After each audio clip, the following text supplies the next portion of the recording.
I've been successful. Like, I didn't grow up with a silver spoon in my mouth at all. I had to like blood, sweat, and tears to build this business. And one month, like I made $1 million in a month. And when I made the $1 million, I thought that I was going to be like super excited, like, oh my God, like I made $1 million, this is amazing. But like I went into like a dark place, and it was dark after we made the $1 million in a month. And I was like, what? I was asking God, like, what's the point of all of this? Like, why am I here? Why am I doing this? It's, you know, like making a lot of money is great. Don't get me wrong. I'm thankful for it, but that's not like the meaning of life. That didn't make my life better. And so, while I was like on day 3 of feeling sorry for myself, right? And I know y'all probably thinking this like ridiculous, but follow me for a second. So on day 3, when I was feeling sorry for myself, I got an email from a client, and her name was Deirdre. And I don't know if you've seen Deirdre's testimonial, but when Deirdre was coming to me, Deirdre had a terminal illness. The doctors gave her a certain period of time to live.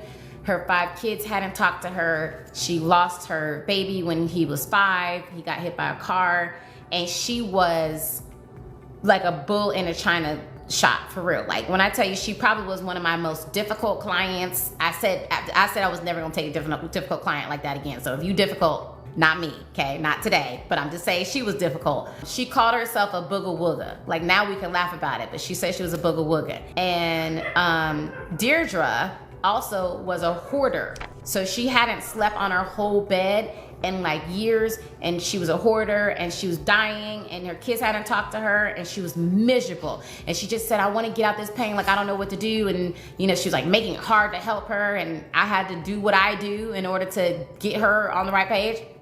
So when I was on day 3 of feeling sorry for myself, Deirdre sent me an email, and Deirdre was like, Shay, I just want to thank you. Like, you completely changed my life.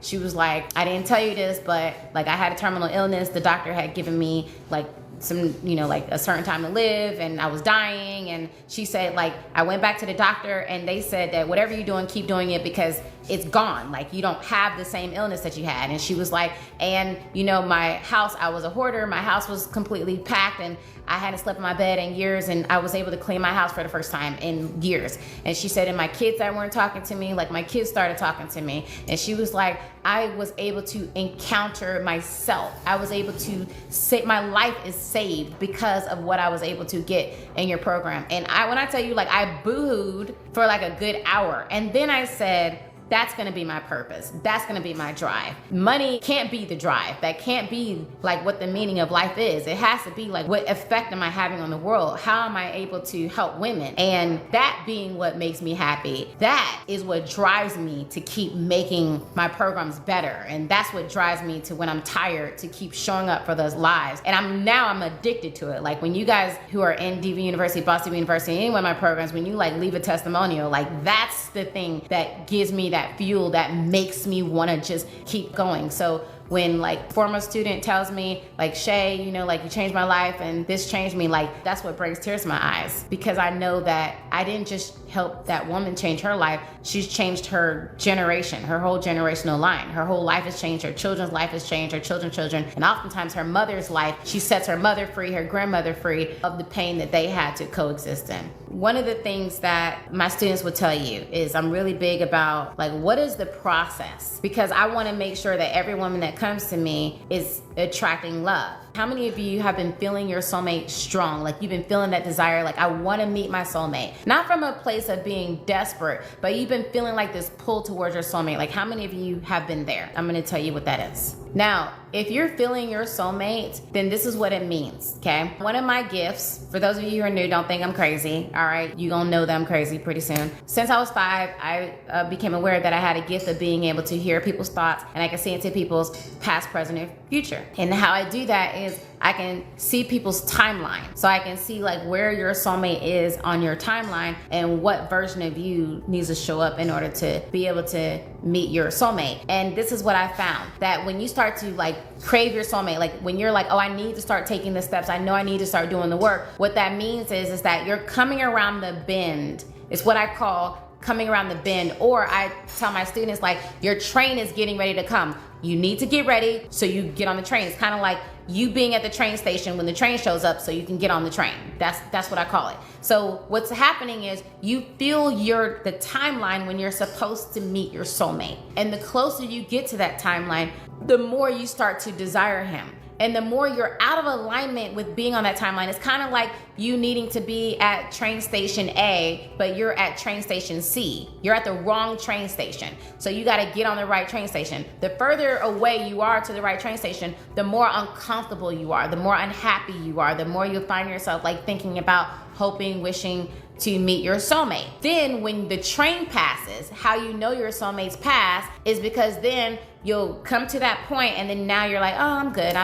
I'm good. I don't really want him anymore. I'm not really craving him anymore. I'm not really desiring him anymore. And I had that happen with a client where she came to me for like 8 years, right? And I would do the reading, and I don't do this anymore. This is another reason why I don't do readings more than once, because this is not like the psychic fair or like where you call into Miss Cleo and now I'm going to do psychic readings. That's not how I operate. I use my gift for good to help women to meet their soulmate, not to be some sideshow for you to avoid facing yourself and learn how to trust in your own intuition. But anyway, I had a client who came to me for 8 years and I saw her soulmate in the first like 2 or 3 years that I did the reading, but I kept seeing her soulmate move out of her timeline. So then on the 3rd year, I was like, baby, listen, you don't have any more time. You need to get on the train. Like, you got to get this work done. You know, like I can help you get to your soulmate, but this is the steps that you need to take. You're going to have to choose yourself and you need to get on the train. And she's like, okay, Shay, I'm coming. I promise I'm going to do it. I'm going to do it. And she's like, matter of fact, next week, that's when I'm going to get, like, I think her grandmother passed away and she was going to get like the severance or whatever that her grandmother left for her. And sure enough, next week came, she didn't do it. So then she came to me this past year when I did her reading. And y'all, when I did her reading and I looked in her timeline, I couldn't see any of her soulmates, like none at all. And then tears started to come to my eyes and I looked at her and I said, do you still want to meet your soulmate? And she was like, no, I don't, I'm good.